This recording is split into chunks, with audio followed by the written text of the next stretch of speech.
নতুন বছরের শুরুতেই ভাঙড়ের 4টি থানা আসতে চলেছে কলকাতা পুলিশের আওতায়। ভাঙড় ও উত্তর কাশীপুর থানা ছাড়াও পোলেরহাট, চন্দনেশ্বর এই দুটি নতুন থানা এবার থেকে লালবাজারের আওতায় আসবে। রবিবার ভাঙড়ের থানাগুলি এবং নলমুড়িতে কলকাতা পুলিশের ডিসি অফিস পরিদর্শনে যান বিনীত গোয়েল।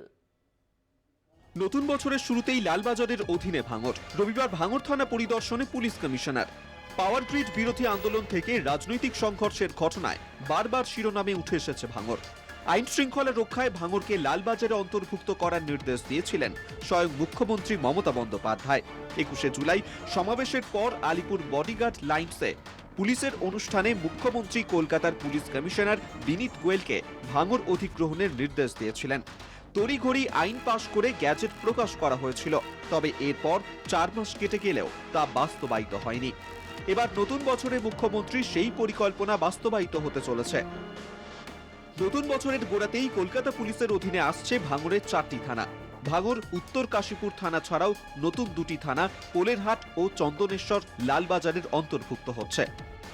শনিবার রাতেই ভাঙড়ের এই 4টি থানায় পুলিশের লাঠি, হেলমেট, ওয়াকিটকি সহ নানা সরঞ্জাম ঢুকে গিয়েছে।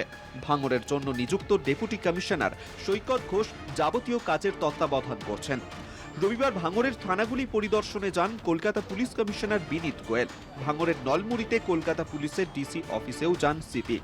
1 জানুয়ারি থেকেই আরও ফোর্স ঢুকবে থানাগুলিতে। তবে নতুন বছরের কবে ভাঙড়ের থানাগুলি লালবাজারের অধীনে আসছে সেই নিয়ে স্পষ্ট করে কিছু জানাননি বিনীত গোয়েল। পুলিশ সূত্রে খবর, সম্ভবত 2 জানুয়ারি থানাগুলির ভার্চুয়ালি উদ্বোধন করতে পারেন মুখ্যমন্ত্রী মমতা বন্দ্যোপাধ্যায়। রিয়া মাঝি ও জাহাঙ্গীর হোসেনের রিপোর্ট, কলকাতা টিভি।